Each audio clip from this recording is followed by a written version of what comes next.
Turffontein Racecourse. Time to have a look at all the action starting up in race 2. Hello, everybody. Welcome to Betway's Waiter to Win. Daryl Marie's on the line with me, and we're going to talk about Turffontein. Had a bit of rain overnight, Friday night, Thursday night, that is. It came down quite a bit. So looking forward to, and a welcomed rain, I must tell you. And we'll see how that all plays out. The market on Friday morning has got 7 prayers and promises as the 7 to 10 favourite. They have backed it from 8 to 10 into 7 to 10. 8 Sherlock Holmes is 22 to 10. And the two of them do look like they've got the race at their mercy. Prayers and promises. Here's a rerun for you that we're going to show you. That last particular run. Daryl can talk us through it in a moment. Of course, racing with Gimme a Vodka in the company, Daryl. Yes, now Give Me a Vodka's in the Beck Silks towards the outside. A lovely debut, Clyde. I mean, at the line, there was very little separating the three of them. We've just touched on the form line being franked with Give Me a Vodka. But I just want to add something to spanner to the works here, Clyde. This was the slowest time on the entire day. I think there were 4 races run over the very same course and distance.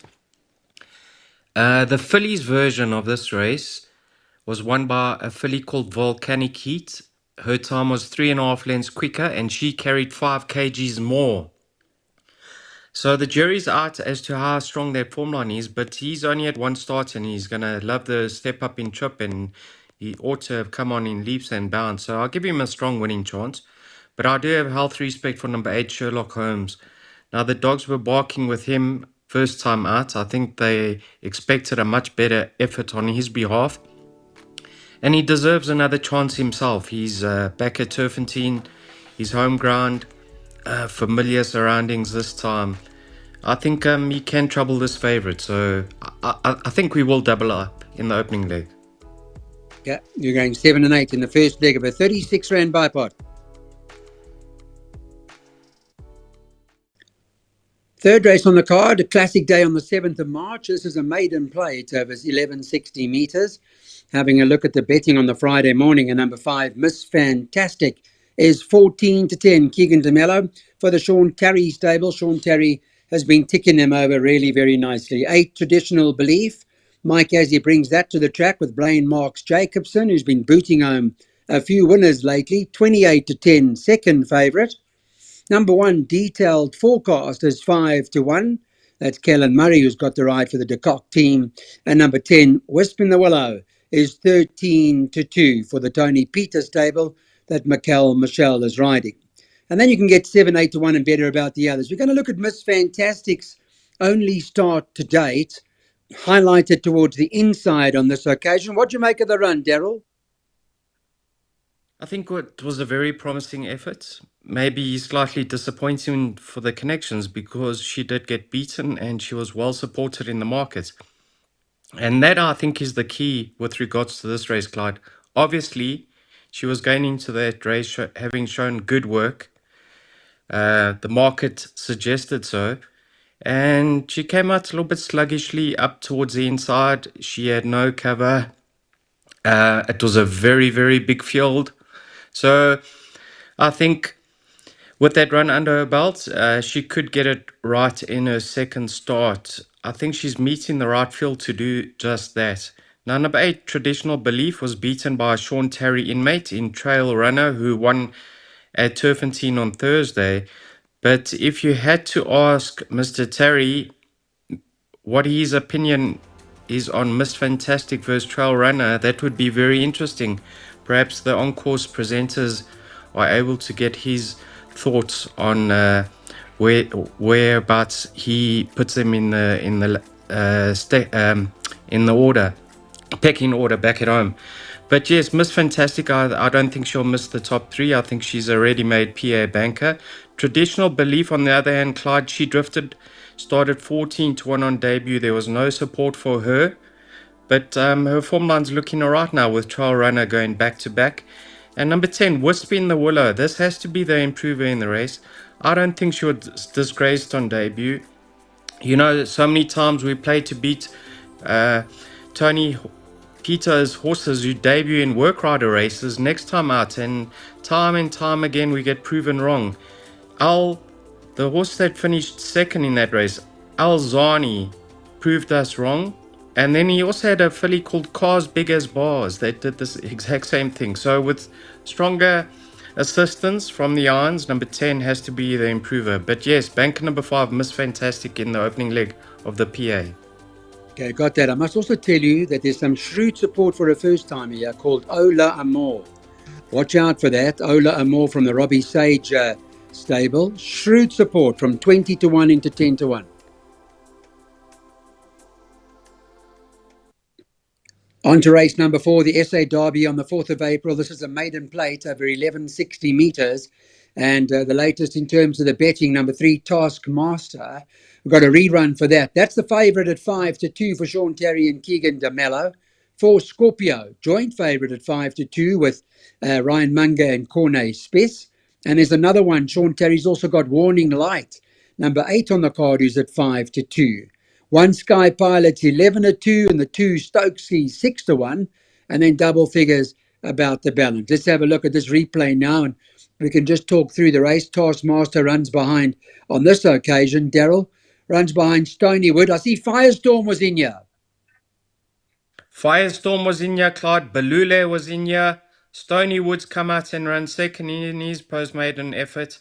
And Taskmaster was staying on very nicely over there. I might just add that that was his first run up the straight in his entire career. And he finished that race off smartly. We've touched on the form lines. The second and third place runners ran first and second, and they put just on 6 lengths between themselves and one of the highest rated maidens in the country in Porridge Boy. So yes, Taskmaster, a lively contender here. Now, Clyde, you're working on course tomorrow. We need you to squeeze Mr. Terry to get an opinion on Taskmaster and Warning Light. I think his 2 will dominate you just as long as Warning Light is alive. Have a look at this breeding. His dam, Siren's Call. She won the Guineas, the Phillies Classic, and she just got touched off in the Oaks.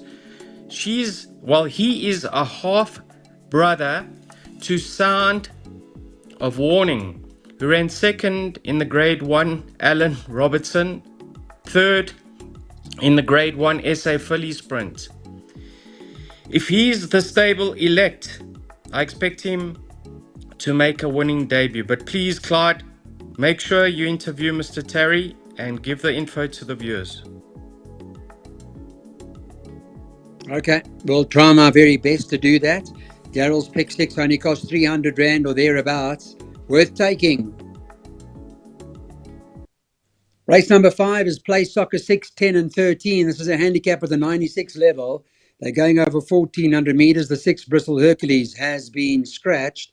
Here's a look at the latest in terms of the betting. I can tell you that in this particular race, number 9, Sutherland is trading at 5 to 2. Been some support for Sutherland. It has shortened in the market as well. Second choice at this point in time is number 7, It's Personal, 7 to 2. 8, Paul Revere, 11 to 2. 4, Sunset Riot is 8 to 1 with the 13, Prince of Kildare, 8 to 1. 10 to 1, the 2, Champion Warrior, and 12 to 1 and better about the balance. Let's have a look at Sutherland's last performance. We'll take a look at what happens here. Daryl, what do you make of the run? Oh, Clyde, he won with a lot of authority on this occasion. And surely this has just boosted his confidence. I mean, look how he's running away from the balance of the field over here. Admittedly, Esquivel never franked the form, but the 3rd, the 4th, and the 5th place runners all placed in their next start. So it's certainly not the worst form on around.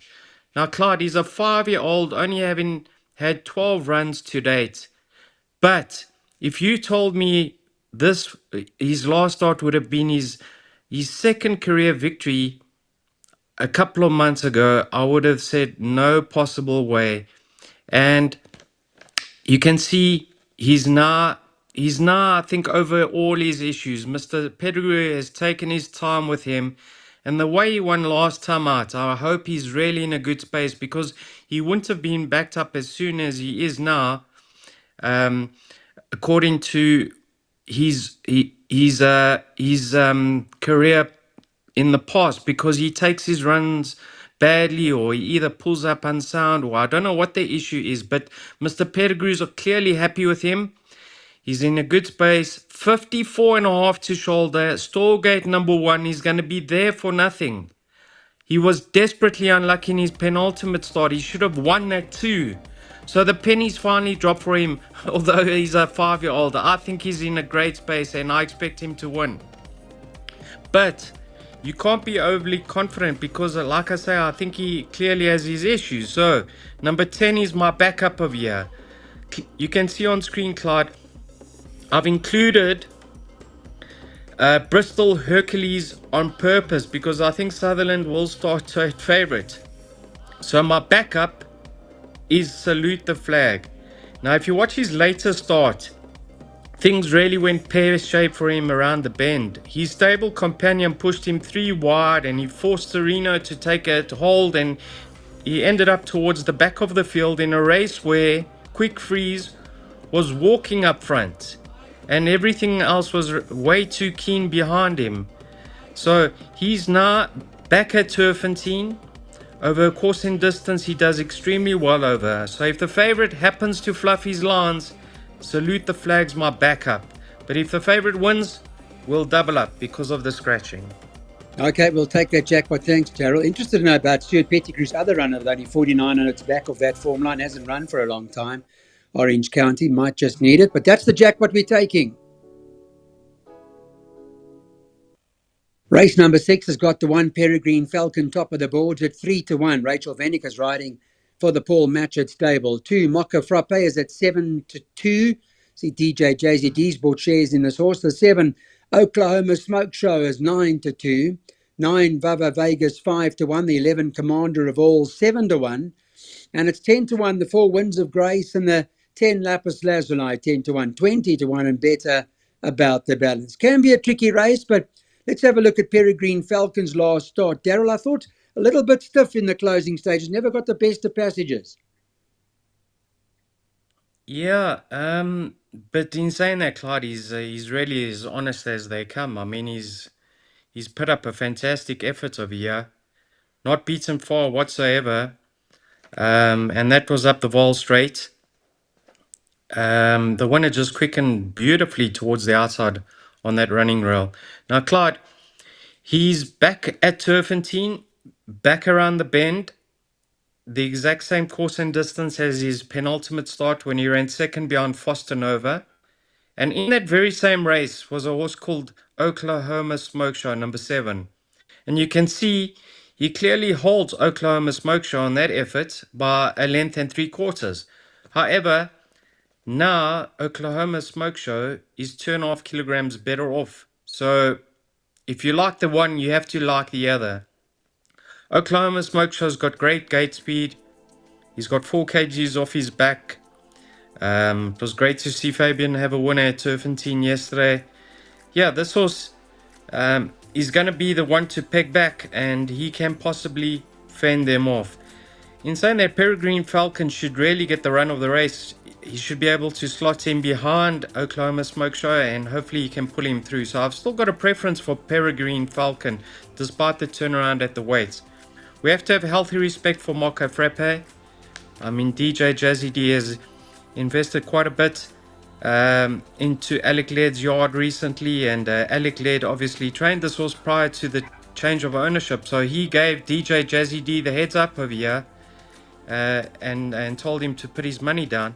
I just think he needs Oklahoma Smoke Show to pull them along and really go at a good pace, because that will enhance his chances, because when others will be stopping, he'll be staying on. It is probably a furlong short of his best. So in order, 172, Clyde.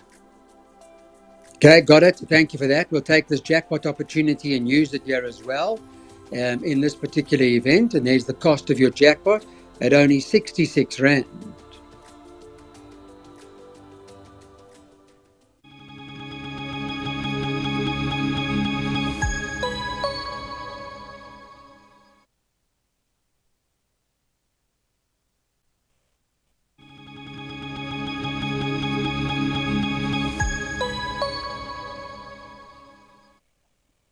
Let's move on now. Take a look at the next race on the card. Small field, but of course, the Betway London New Stakes has attracted some quality again, and Fire Attack is naturally the best weighted horse in the race, just ahead of Olivia's Way, and behind them, the Ultimate King and Bus Stop in Hounslow. The market from Betway on Friday morning, number 6, Olivia's Way, 2-1. So there's money for that. One Fire Attack is 22-10. Two, the Ultimate King, 9-2. 7, Willie Meet Again, 5-1. And number 3, Bus Stop in Hounslow, 7-1. Pioneer Square is trading at 15-2. And Royal Edition is 33-1. Here's a look at the start of Olivia's Way. Bus Stop in Hounslow is also in here. Talk us through it, Daryl.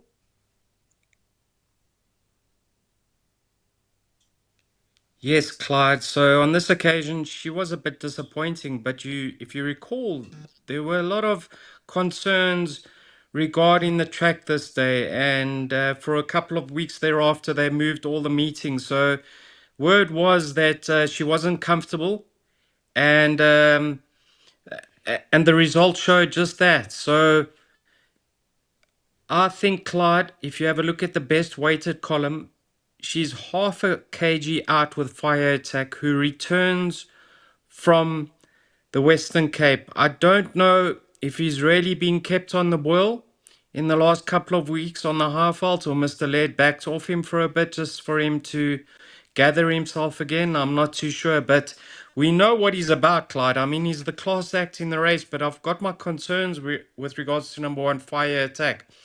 So thereafter, Olivia's Away is as much as £6 or 3 kilograms best in, ahead of the likes of the Ultimate King, Bus Stop in Hounslow, Willie Meet Again. Clyde, on her penultimate start in the Betway Summer Cup, she clearly beat the Ultimate King, and she's a kilo and a half better off. So strictly on paper, it's going to be very, very difficult for the Ultimate King to reverse the form. In excuse me, Clyde. In saying that, Gavin Arena does reunite with the Ultimate King, and the majority of his victories have been with Gavin aboard. So I've clearly got respect for the Ultimate King. Last time out, Tony made it clear to all that he was going to be in need of his comeback effort, and the betting showed just that. I mean, from 16-10 out to 7-2. So he's got a possibility of reversing the form with the horses that just finished ahead of him. So I do have healthy respect for the Ultimate King. But Clyde, I think Olivia's Way over this course and distance, with the weight structure of this race, and the fact that she enjoys a bit of sting out the ground, everything points in her direction as the one to beat. One that could possibly flash up is Bossed Up in Hounslow, who gets fitted with the blinkers, and last week the race wasn't run to suit him. So he, at his best, he could pose a threat. But yes, Clyde, bank in all bets, number 6, Olivia's Way. Yeah, can Olivia's Way add another graded victory to her column of wins? Hopefully she can. Now let's go and have a look at the next on the card, race number 8. And this is a handicap at the 100 level over the 1160 metres. Market this morning has got number 8, the specialist, at 9-2. Number 5, Gimme the Good Life, 5-1. 6, Night Bomber, 5-1. 1, Slinky Mapimpi, 7-1. 2, Jerusalem Rain, 7-1. Whole lot of horses at 8-1. All of 3, Palace Prince, 4, Frozen Fantasy, and 7, Black Egret, 8-1. And it's 12-1 and better about the balance, including a horse like Lead the Charge, who was in company with Gimme the Good Life when Gimme the Good Life won its last start. You go back a good few runs ago, 5 runs ago, and you'll pick up both Gimme the Good Life and Lead the Charge in this replay. Daryl, maybe you can just take our viewers through the race. Yeah, so that's Give Me the Good Life in the circle, and then highlighted over there, and then Lead the Charge with Samanga Kamolos just behind a wall of horses in the green and the black, trying to weave a passage over there, Clyde. I think he's as much as 2.5 kilograms better off with Give Me the Good Life. So on paper, one has to believe that he's got a possibility of reversing the form. I like the look of Lead the Charge over here. There's going to be a lot of pace up front. I'm always of the opinion that he likes to get some cover and ridden quietly. And I think Trent's going to suit him down. Nice, soft, confident ride. If things go well with him, I think of an 88, Clyde. Don't be surprised to see lead the charge, fight out the finish. Now, I think this is one of the hardest races on the card. A horse like Jerusalem Rain. I mean, he's probably had the best prep coming into this lineup. Lovely return, where he had excuses in his penultimate start when Michaela rode him. Then last time out, Felisande bounced him up the inside. He was nearly in front. Looked like he was in trouble going through the 200, and he rallied very late. He nearly came back and ran third. Mr. Terry was obviously aware that he sort of ran in snatches over there, and I can see he's equipped him with a set of blinkers as an equipment change, and he has worn blinkers in the past, and he's performed really well with them. So I have healthy respect for Jerusalem Rain. Number one, Slinky Mapimpi. Wasn't it great to see this yard have a winner yesterday at Turffontein on Thursday? Last time out behind the specialist, Clyde, he was caught wide. He hit the front a long way from home. And follow yards which have found a bit of form. Danielson's riding extremely well. This horse goes possibly close to his best up the Turffontein 1160. So despite the top weight, he's going to be thereabouts. And then another one I want to touch on is Night Bomber. Very happy that they removed the blinkers last time out, but he was just to run off his feet a bit and doing his best work at the end. With a bit of cover, without the blinkers, and with being able to settle, he can finish his race off nicely once again. But it is a minefield. Minefield indeed. Lead the charge. You can get Friday morning 5-2, the top three. We go up the straight in the ninth race. It's a handicap at the 74 level over the 1160 metres. Favourite Friday morning, number one, Captain Selby at 7-2. 9 Space Mission 4-1. 3 Long Sword 5-1. 2 1 Tiger. Nibbling away at 1 Tiger, shortened 6-1. 6 Ready Set Fire 10-1. 8 Legendary 10-1. And 16-1 and better about the balance. Space Mission won an impressive race last time out. This horse, Captain Selby, thought also big run. We're going to have a look at when Captain Selby ran in that last start. Daryl, you can talk us through the race as well. And on this particular occasion, thought the run to Play with the Wind was a good one. Captain Selby on the extreme right-hand side. Yeah, it was a fantastic run considering the entire day had been focused up on the inside. Another horse to finish on the outside on that occasion or that particular day was Rifle Queen from the same yard, Clyde, and she came out and won her next start. So I agree, if Captain Salvi was drawn middle inside, she probably would have posed a bigger threat to her stable companion Play with the Wind. So I respect her, Clyde. She's a young filly, 3-year-old filly. She's clearly appreciated some time off the track, and she's strengthened up. So I'll give her a winning chance. But I do have preference for the others. Play with the Wind, sure. Didn't she cost us a fortune yesterday at Turffontein? But yeah, like I say, a strong winning chance. Number one, Captain Salvi. Number 5, Can You Dance, Clyde? Nah, we've had. I don't know. Friday morning we've had a bit of rain. I don't know how much is further forecast, but go back in his form line. His one start, well, his first start after a layoff in the soft, he ran behind Yippee Kaye on that occasion in a plated race. Clyde, you had horses like the Lost Duke, King Harold, Shadowfax in there. He was out at the weights with them. So maybe I think this horse appreciates this thing out the ground. So off a 72, he's going to be my upset material in the race. And I think if he bounces back to a similar effort to Yippee Kaye, he could spring a bit of a surprise here, but you can see he's clearly not one to rely on, and you don't exactly want to be putting the rent money on him. I've suggested a win bet, Clyde. Many people are going to say, what are you doing? Going for Space Mission again. Because he beat a dead field. And yes, I'll be the first to agree that that wasn't a strong field whatsoever. But Clyde, that was his first run with blinkers. His first run with blinkers up the straights. And he dawdled up. Go back in his form, Clyde. I mean, Palace Prince, Monkey Puzzle, Force Publique, Jaffa, they've all acquitted themselves well outside the maiden ranks. So here's a horse who took some time, and maybe Sean Terry tried him over distances that he wasn't really capable of early in his career. Brought him back because he knows what he's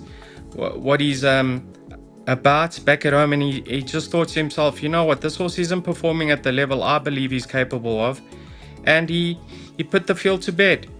Clyde, he's rated as 76. He's an improving 3-year-old.